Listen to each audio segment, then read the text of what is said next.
Hola Cupcakers, bienvenidos un viernes más al canal. Después del merecido descanso que hicimos la semana pasada, os traigo la primera receta del año. En este caso es una tarta fría o pie de limón sin horno. Como tiene un sabor tan fresco, me parece que es perfecto para disfrutar después de comidas intensas. Esta tarta está hecha con jugo de limón natural, sin colorantes ni saborizantes artificiales. Tiene una textura ligera y su sabor me parece perfecto para finalizar con broche de oro cualquier comida. Por eso me parece una muy buena opción después de tantas comilonas y fiestas navideñas. Así que si quieres ver cómo se hace, pues quédate a ver el vídeo porque la receta empieza ya.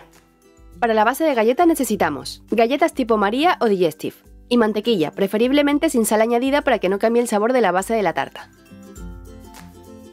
Ponemos las galletas en una bolsa tipo zip o similar y las trituramos con un rodillo. Como ya sabéis, este paso también se puede hacer con un procesador de alimentos o una licuadora, pero si no tenéis ninguna a mano ya veis que se puede hacer así perfectamente. De hecho, a mí me gusta más hacerlo con la bolsita y el rodillo porque la galleta no queda tan finita, y la base queda con un punto crujiente que me gusta mucho. Cuando tengamos las galletas bien trituradas, las ponemos dentro de un bol y nos llevamos la mantequilla al microondas para derretirla, y en unos segundos la tendremos totalmente líquida. Esto dependerá de la potencia de vuestro microondas, pero si queréis también la podéis derretir en una olla o en un caso. Una vez derretida, la vertemos sobre las galletas y removemos. Os cuento que si utilizáis galletas sin gluten, esta tarta sería apta para celíacos. Así que ahí os dejo el tip por si tenéis algún conocido que no pueda consumir gluten y que queráis que disfrute de este delicioso postre. Cuando tengamos la mantequilla bien mezclada, preparamos el molde. En este caso utilizo un molde desmontable de 24 centímetros de diámetro. Para ello ponemos papel encerado o de horno en la base y montamos el molde nuevamente. Para las paredes utilizaré una tira de papel de acetato. Esto me permitirá despegar fácilmente la galleta cuando desmolde la tarta. Pero si no conseguís este tipo de papel, también podéis poner una tira de papel encerado o de horno.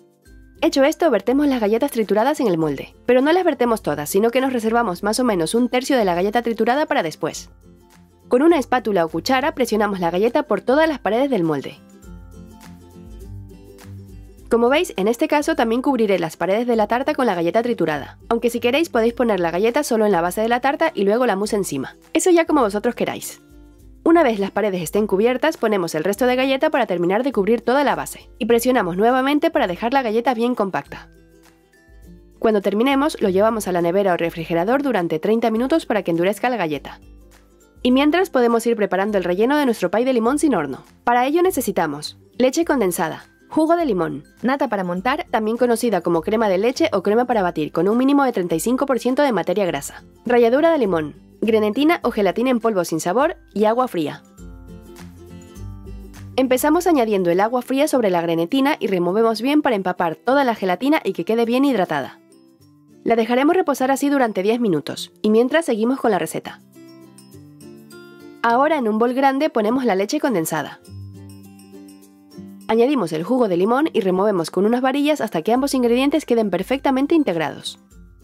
Agregamos la ralladura de limón y mezclamos un poquito para repartirla por toda la mezcla. Una vez lista la reservamos a un lado. En un bol aparte vamos a montar la nata, así que la batimos durante unos 4 minutos, aunque es cierto que el tiempo de batido también depende de la marca de nata que utilicéis. Recordad que para que la nata monte correctamente debe tener al menos un mínimo de 35% de materia grasa. Y para que monte más rápido y quede bien firme, os recomiendo poner la nata para montar, el bol y las varillas de la batidora en el congelador unos 15 minutos antes de utilizarlas. Así con todo bien frío conseguiremos una nata montada consistente y perfecta para la mousse. Ahora que ya han pasado los 10 minutos de reposo de la gelatina, vemos que ha absorbido todo el agua y está como una esponja, así que la llevamos al microondas durante 10 segundos para derretirla. Una vez lista, la añadimos sobre la mezcla de leche condensada y limón que preparamos antes, y mezclamos hasta que todo quede bien incorporado. Hecho esto, añadimos la nata montada poco a poco y la integramos con movimientos envolventes. Lo debemos hacer despacito y con mucho cariño. De este modo mantenemos la consistencia de la nata montada y conseguimos que la mezcla quede con una textura de mousse. Añadimos más nata montada y mezclamos nuevamente. Este es el truco para que la mousse quede ligera y esponjosa. Por eso os recomiendo tener un poquito de paciencia para que nos salga una mousse muy rica. Cuando terminemos ya tendremos la base lista, así que la sacamos de la nevera y ponemos la mousse en su interior. Como veis, la mousse no está aguada y tiene bastante consistencia. Eso es buena señal. Con una espátula alisamos la superficie y terminamos de repartir la mousse por todo el molde. Una vez lista, la llevamos a la nevera y la dejamos allí un mínimo de 4 horas para que cuaje la crema. Pasado este tiempo desmontamos el molde y quitamos el papel de acetato. Como veis, así no se nos pega nada y tendremos las paredes de galleta perfectas. Y también gracias al papel de la base podemos trasladarla a un stand o un plato para presentarla. Para decorarla vamos a hacer algo sencillo, así que con nata montada o crema chantilly hacemos una decoración en el perímetro superior de la tarta. Podéis hacer la decoración que más os guste. En este caso estoy utilizando una boquilla grande de estrella abierta de 14 milímetros para decorar el borde. En el centro le pongo unas virutas de chocolate blanco, que si recordáis en otros vídeos ya os he mostrado que se hacen rascando con un pelador de verduras los laterales de una tableta de chocolate. Terminamos esparciendo un poquito de ralladura de limón sobre la crema chantilly, así le damos un toque de color perfecto para que se intuya el sabor de la tarta. Y con esto ya hemos terminado, tan solo recordad que debéis conservarla en la nevera hasta el momento de servirla. Cuando la cortéis veréis que tiene una textura de mousse muy rica y suave, y además tiene un sabor fresco a limón riquísimo. Personalmente os la recomiendo para servir de postre para después de comer, es toda una delicia. Si te ha gustado la receta, dale al me gusta y comparte el enlace para que la vean tus amigos o familiares, y quizás te la hagan algún día, quién sabe. Suscríbete a este canal y a nuestro canal personal En Casa con Pam y Fer. También puedes seguirnos en Facebook, Twitter e Instagram para conocer más novedades, anuncios y otras cositas. Tienes más información en la descripción de este vídeo. Nos vemos el próximo viernes con una nueva receta. ¡Hasta pronto, cupcakers!